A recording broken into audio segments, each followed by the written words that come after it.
Hello dear chess friends, welcome to new video course and welcome to first game in that course.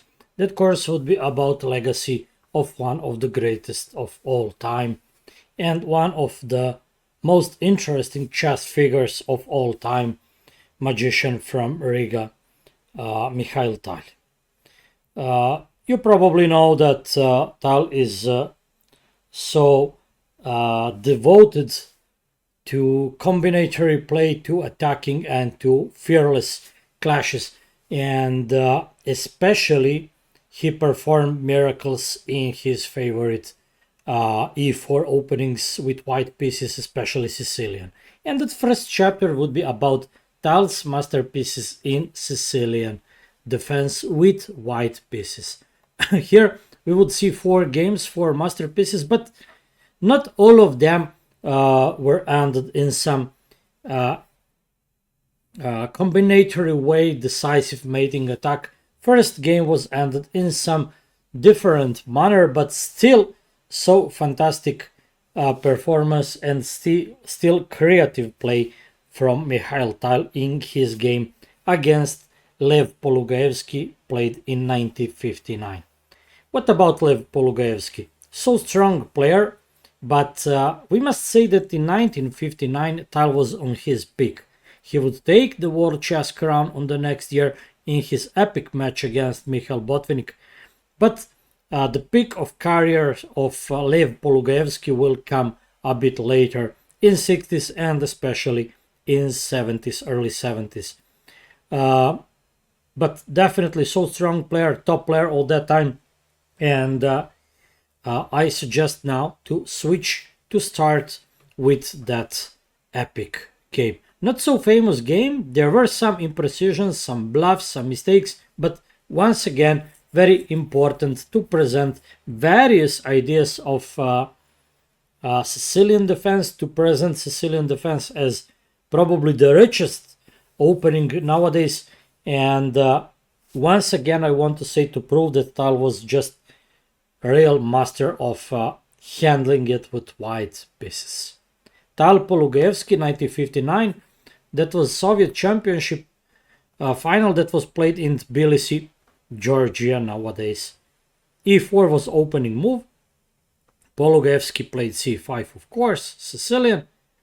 Knight f3, d6, and after d4, c takes d4. Polugaevsky was master of neither systems, and he played a6 here, where Tal chose the probably the most popular continuation, probably the most popular setup with white pieces in 50s of last century. Following the similar scheme to Richter-Rauser attack, white plays bishop g5 with queen on d2. e6 here is more common, but knight bd7 was played by Polugaevsky. We must say there are some drawbacks because, knight bd7, there is idea to recapture with knight on f6, not to allow some gf possible. And also, there is some potential problem because knight from c6 leaves knight d4 stable. And other problem can be, as you'll see, bishop c8 is closed. So there will be some possible jumps of white knight d4, maybe to e6 in some moment with some sacrifice, maybe to f5. Let's continue with the game. That was signal for Tal to attack, to control e6 square, so who knows if black plays e6 in any moment. There can be some sacrifice, right? Just imagine e6, bishop e7, for instance. For instance, there is this possibility, very well-known motive, where white will get so many pawns for sacrificed piece. So all that because black knight on d7 closes diagonal to c8 bishop. Queen a5 was played.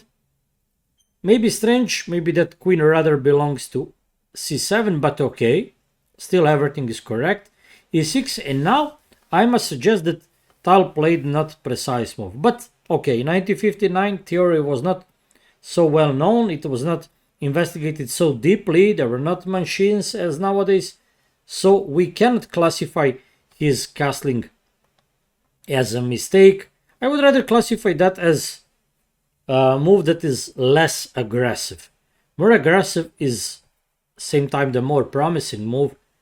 Castling to the queen side, long castling where, for instance, bishop e7, rook e1, castling and king b1, black is in trouble because what?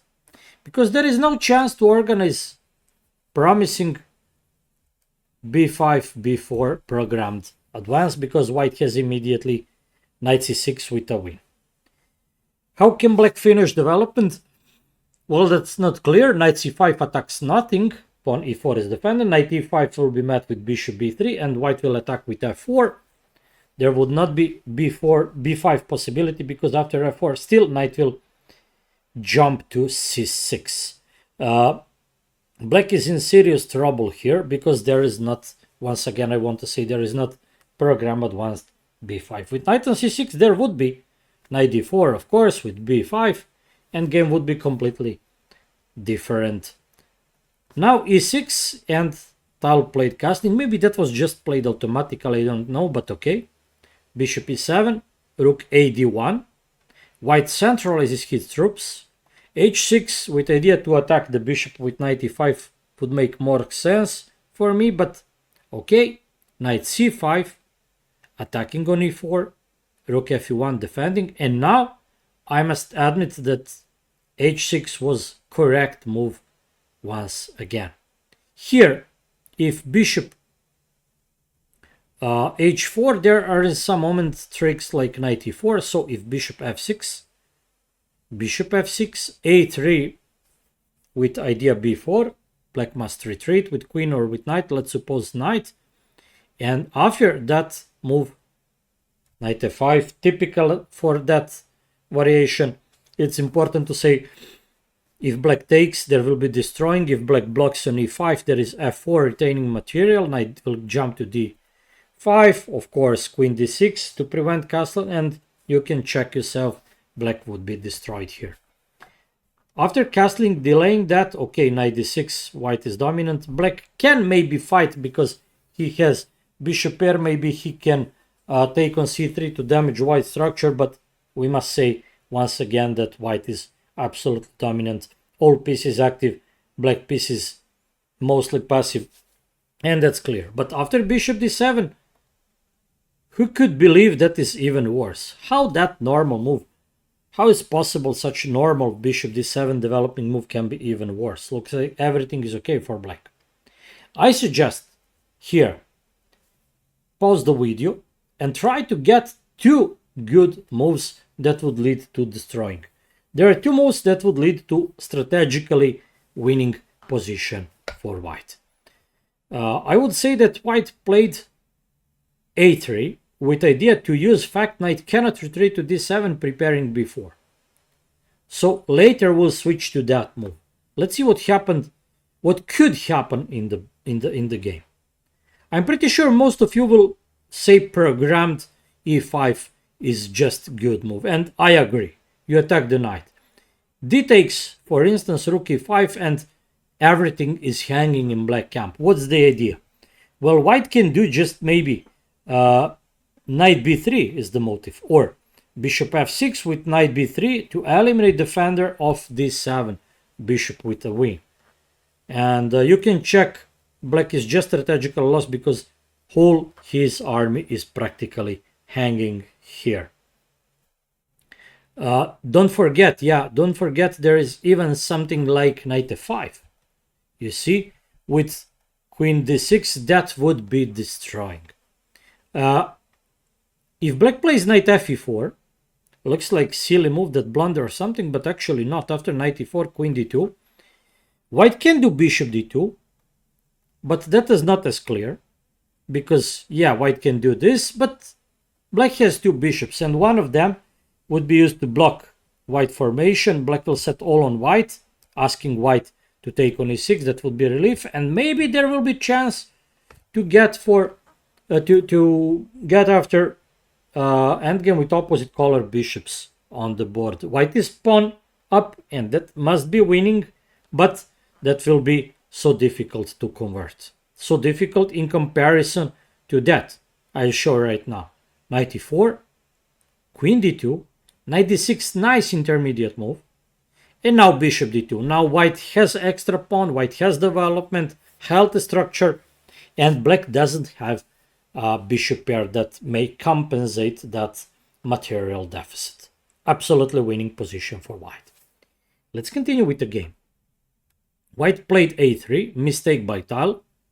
Maybe he played that automatically, not focusing on possibilities he has in that moment.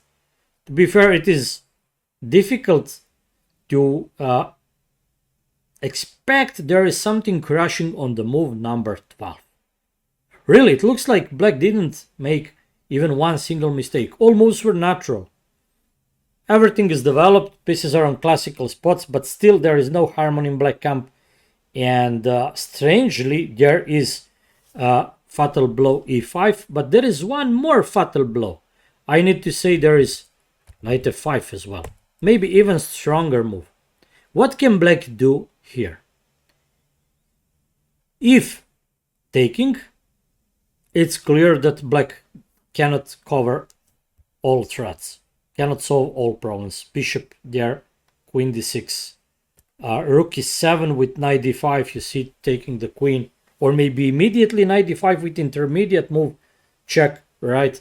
You can check yourself, there is nothing. King f8 will not help, rook e7 wins the game easily. So black is about to collapse. Something like that would also bring to terrible situation. Black is just completely lost. Or even queen d6, right? Matter of style. So here it's important to say that black cannot parry that threat, right? If not taking, well, what to do? Knight e7 or knight d6 will end the game. But so strange, Tal missed that. I'm pretty sure he didn't even consider. With considering some possibilities, he will definitely go for it. But a3. a3 is played. Let's go back. Queen c7, b4. What if knight e4? This. And if taking, there is this. Black cannot take with a bishop because game over. If black takes with pawn, once again, I suggest you to pause the video and to get decision. Find fantastic win for white. So beautiful. Now that win is even more beautiful. The same win, I will say right now, yeah. Knight f5 once again. Idea is to take on e7 or to take, of course, on d6 with the fork. Taking. Game over. There is pin. Finally, two rooks targeting two bishops. Two knights are in between. Two pawns on d6 and d6 looks like they make bishop and king safe, but that's an illusion. White eliminates one pawn, now eliminates other pawn. Rooks are working, pin and win for white. So black cannot take on e4. Black must take on black must go to a4, and let's see what's going on.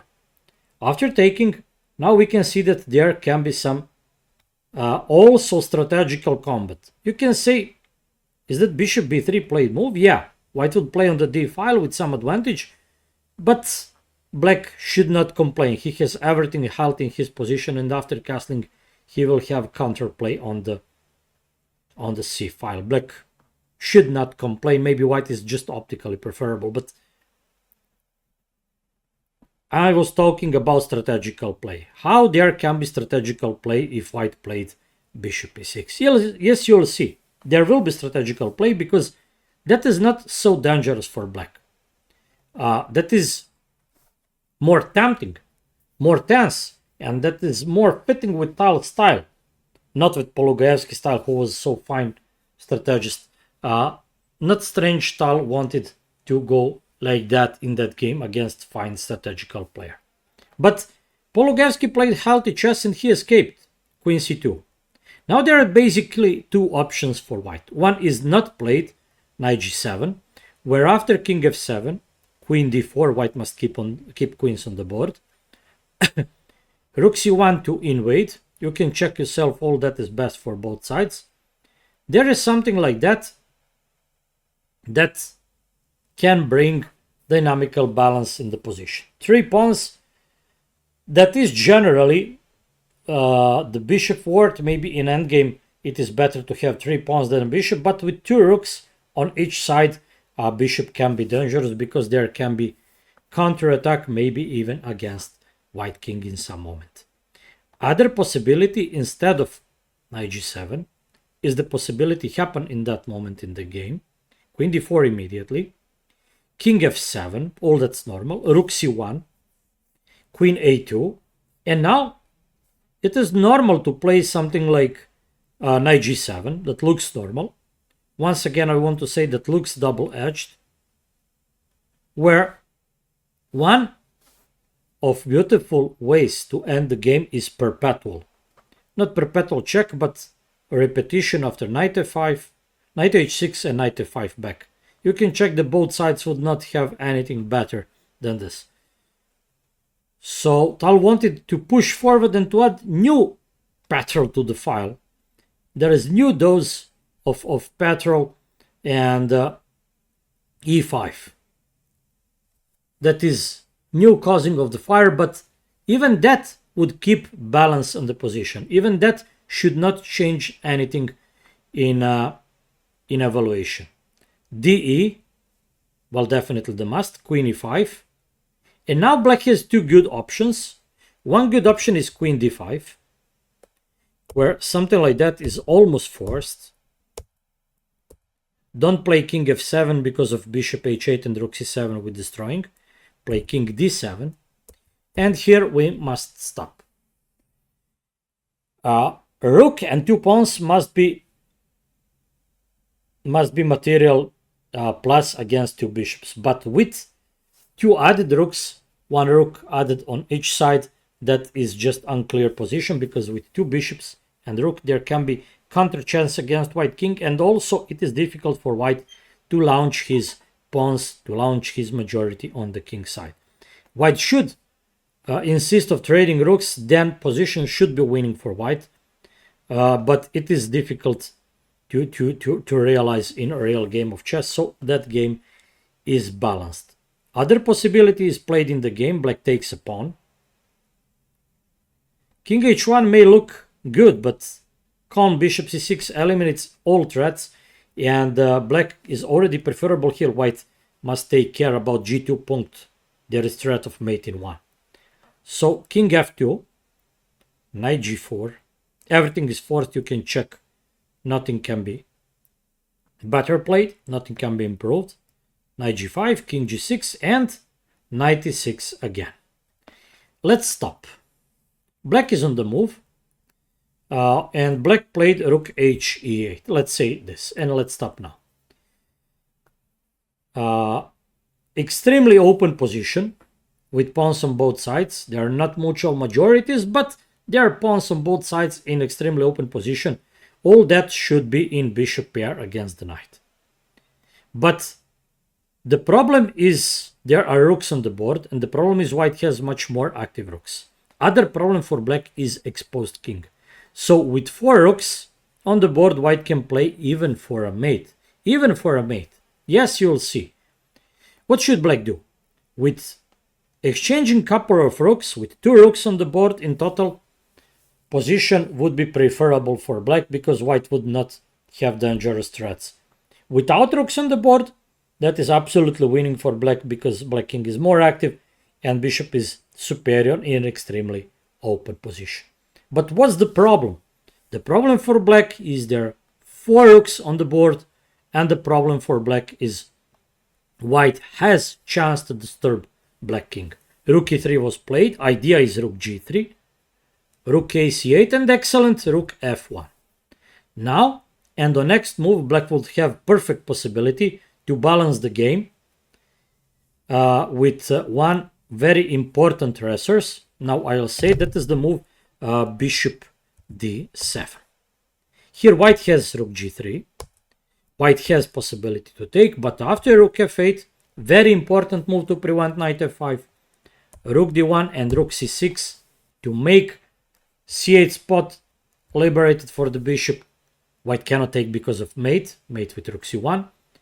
Black would be fine. What I want to say, that is fantastic position of mutual zugzwang. Why? White cannot escape with the knight. Knight is imprisoned, but any black move insisting to trap knight may lead to good chances for white. So if rook f7, for instance, there is rook takes d7, knight f5 with, for instance, perpetual check. So black cannot trap the knight, white cannot escape with the knight, and there is some mutual Zugzwang where you can choose position is absolutely equal. Generally unclear, but if you observe that deeply, you'll see that it is just equal because no side can play for a win here. Black missed bishop d7. He played bishop b5, rook g3, knight g7. Well, bishop f1 doesn't work. There is knight e8. Black moves the rook. Rook e1. And once again, bishop d7 would be precise to keep knight out of the game. But black played rook f6. And now knight e6 should be played to escape. Where after rook e8, don't play rook e3, play check. And now with king g6, now rook e3 with threat in some moment to play knight f4. White is dominant with probably winning position. But white played h3, and that was last moment for black to play bishop d7. Instead, he played terrible mistake rook c2, that is no activity. White pieces are active targeting black king, black pieces are not active because there is nothing to get on the second rank. Why is that mistake? Because white could play just rook e5 faster, or as happened in the game, rook e4 with delivering mate after rook h5.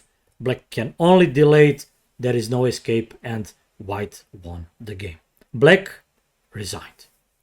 Once again, that fantastic game briefly. Everything started from that moment. White could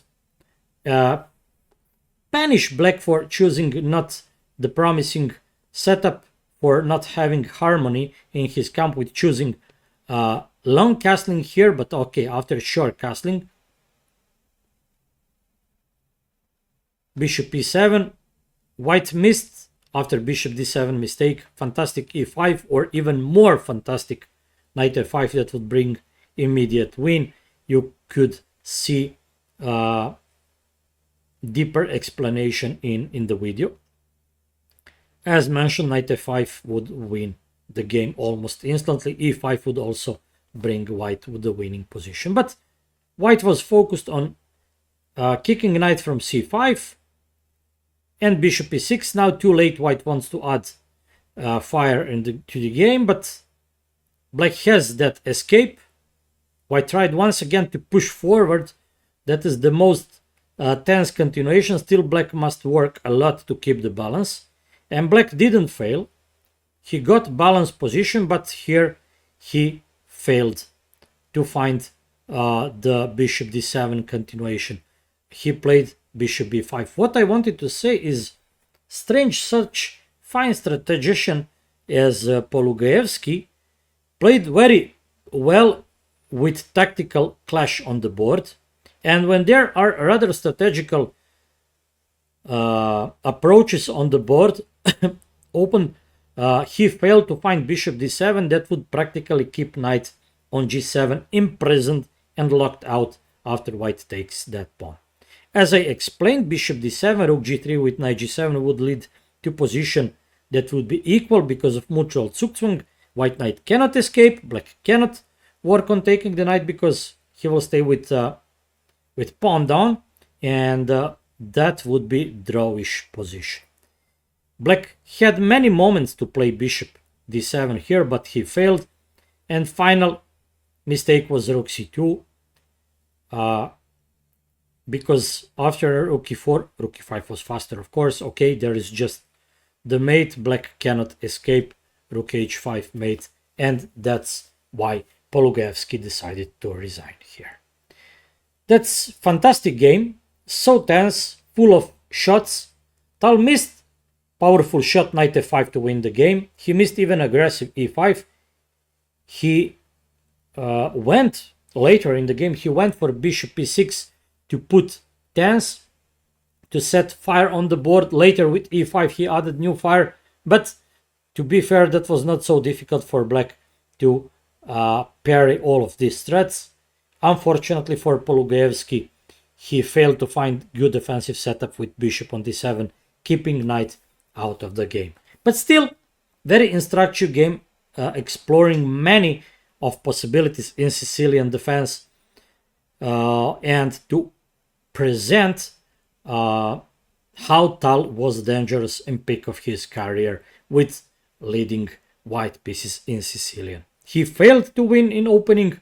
That was there was chance to win in 15 moves. Black was lost on move number 12, but even later it was superbly demonstrated by Tal that white has many resources. You could see bishop e6 and e5, typical resources that happened in that game.